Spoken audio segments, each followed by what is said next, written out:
लोकसभा चुनाव में अब सिर्फ 57 दिन बचे हैं। बीजेपी ने अपने लिए इस बार बड़ा टारगेट तय किया है। वो सिर्फ सत्ता का हैट्रिक नहीं लगाना चाहती, पिछले चुनाव से भी बड़ी जीत हासिल करना चाहती है। बीजेपी इसके लिए बहुत बड़े प्लान पर काम कर रही है। इसके केंद्र में है अयोध्या में तैयार हो रहा प्रभु श्री राम का मंदिर, जहां 22 जनवरी को राम लला की प्राण प्रतिष्ठा होगी। और मेरे पास इससे जुड़ी एक बड़ी खबर है। बीजेपी मिशन अयोध्या दर्शन पर किस तेजी से काम कर रही है, यह खबर इसी से जुड़ी है।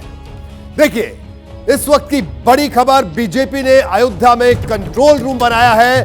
राम भक्तों के लिए यह कंट्रोल रूम बनाया गया है अयोध्या में खास तौर पर, और तमाम इंतजामों की निगरानी इस कंट्रोल रूम के जरिए की जाएगी। इस वक्त की बड़ी खबर, भक्तों के लिए इंतजामों पर नजर रखी जाएगी। इस कंट्रोल रूम में कॉल सेंटर भी होगा बाकायदा, और अयोध्या में आने वालों का बाकायदा पूरा डेटाबेस तैयार होगा।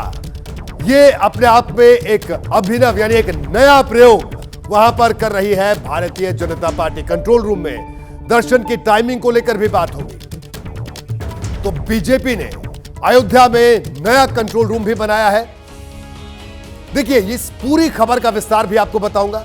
इस खबर पर ज्यादा जानकारी के लिए हम बात करते हैं हमारे सहयोगी अभिषेक उपाध्याय, जो इस वक्त अयोध्या से हमारे साथ जुड़ चुके हैं। अभिषेक, इस वक्त की बड़ी खबर, एक और बड़ी खबर जो अयोध्या से आप दे रहे हैं कि बड़े प्लान पर भारतीय जनता पार्टी काम कर रही है। बाकायदा कंट्रोल रूम और कॉल सेंटर बनाया जा रहा है। आखिरकार क्या है ये योजना?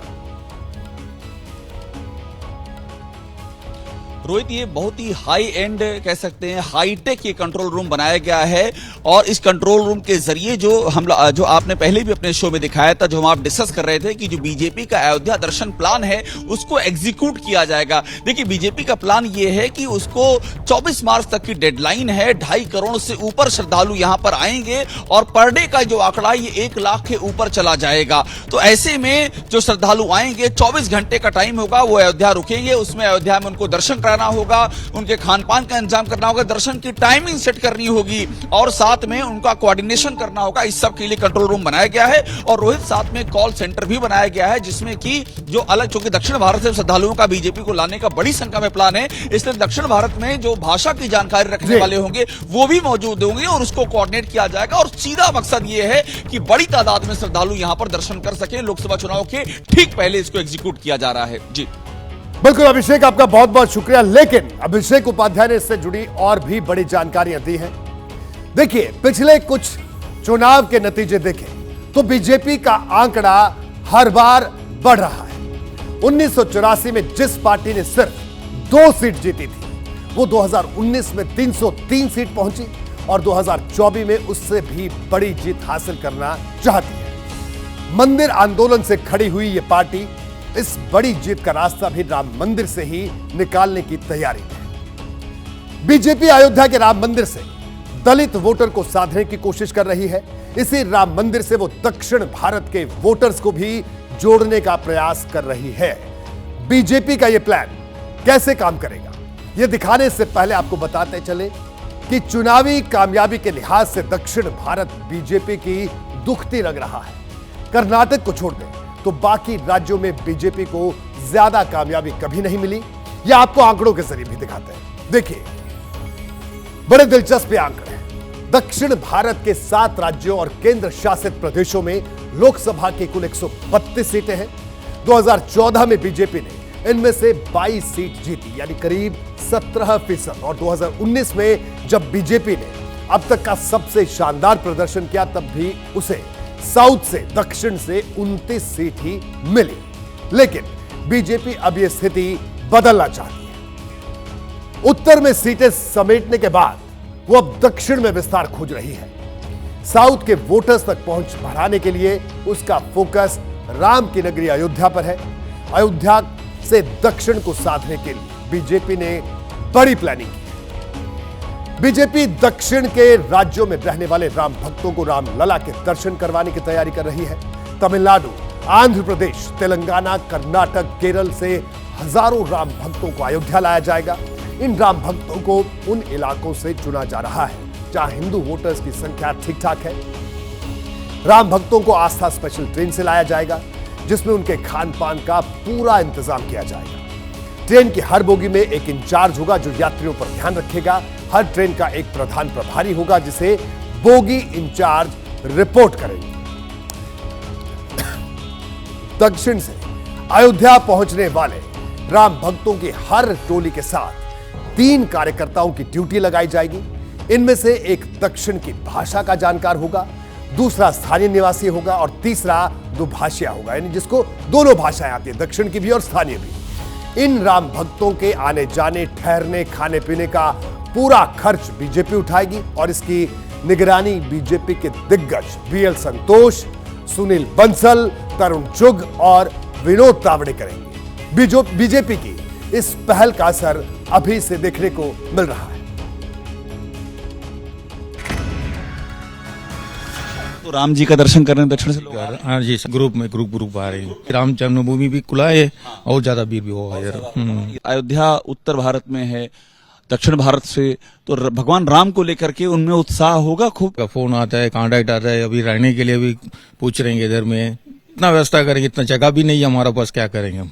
अभी हमारा का आधा लोग का बोल रहे हैं, अभी ये टाइम नहीं, 3-4 महीना का बात आओ सब लोग, ज्यादा भीड़ है, दिक्कत होगा। भगवान राम को जैसे यहाँ उत्तर के लोग पूछते हैं उतनी ही दक्षिण को बड़ी संख्या नहीं, ये राम भगवान विष्णु भगवान का रूप है ना, विष्णु है, राम भगवान है, सब अवतार ही है। देखिए, राम सबके हैं और दक्षिण से तो राम का वैसे भी गहरा नाता है। पुराण कहते हैं कि जब भगवान श्री राम 14 साल के वनवास पर निकले थे, तब इस कालखंड का बड़ा हिस्सा उन्होंने दक्षिण भारत के अलग अलग हिस्सों में बिताया था। आंध्र प्रदेश के लेपाक्षी में गिद्धराज जटायु ने माता सीता की रक्षा में प्राण दिए थे। कर्नाटक के ऋषि मुख में भगवान श्री राम हनुमान से पहली बार मिले थे। कर्नाटक के ही किष्किंधा में उनकी सुग्रीव से मुलाकात हुई थी। लंका जा रहे प्रभु श्री राम ने तेलंगाना के भद्राचलम में गोदावरी नदी पार की थी। भगवान श्री राम जब तमिलनाडु के धनुषकोडी में थे, तब उन्होंने हनुमान जी को समंदर पर पुल बनाने का आदेश दिया था। इसके बाद हनुमान की वानर सेना ने रामेश्वरम में राम सेतु का निर्माण किया था, तब प्रभु लंका पहुंचे थे।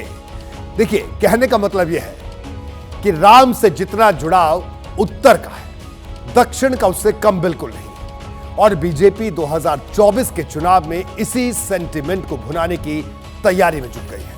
अब यह प्लान बीजेपी के लिए कितना कारगर होगा, यह बड़ा सवाल है।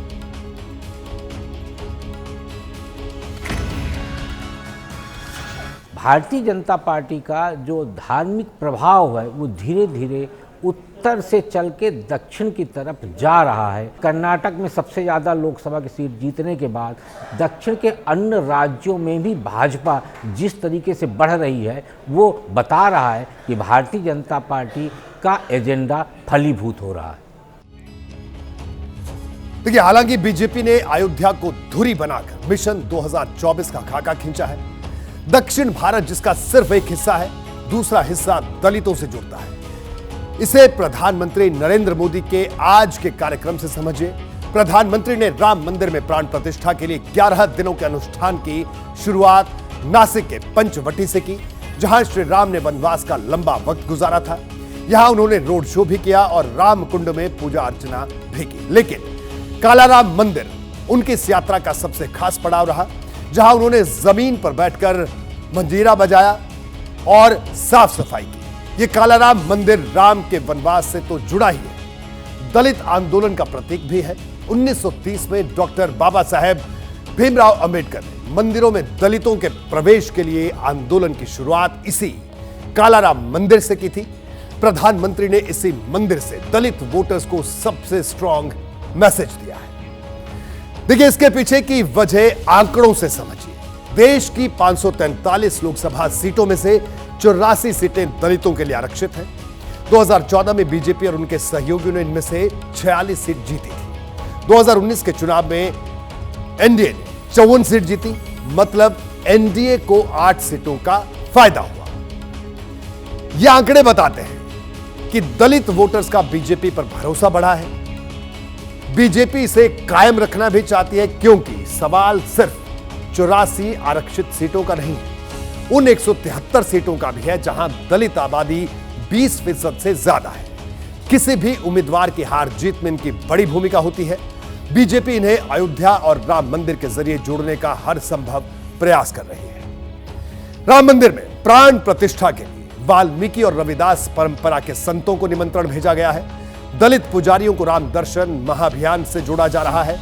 भगवान श्री राम मंदिर परिसर में महर्षि वाल्मीकि, निषाद राज और माता शबरी के मंदिर भी बनवाए गए हैं। अयोध्या में एयरपोर्ट का नाम वाल्मीकि एयरपोर्ट रखा गया है। उत्तर भारत में वाल्मीकि अनुसूचित जाति में आते हैं।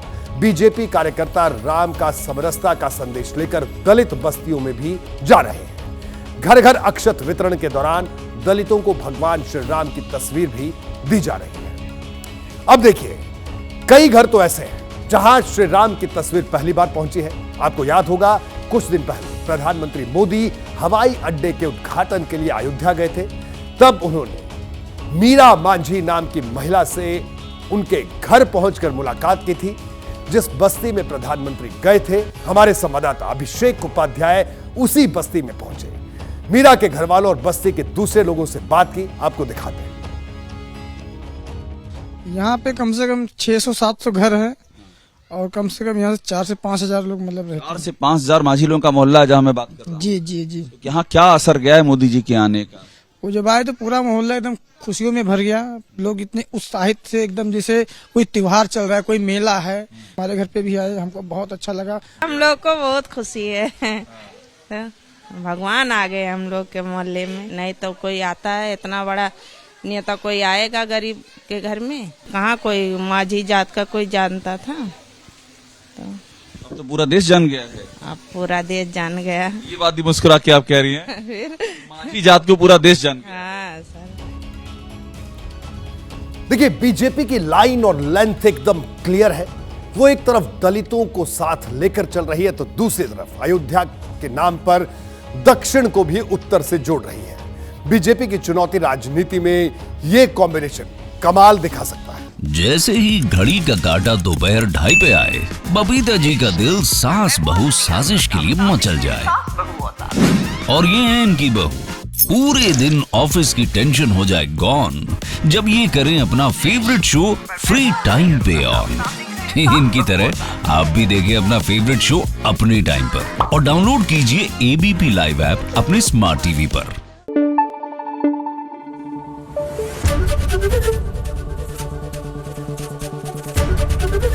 एबीपी न्यूज आपको रखे आगे।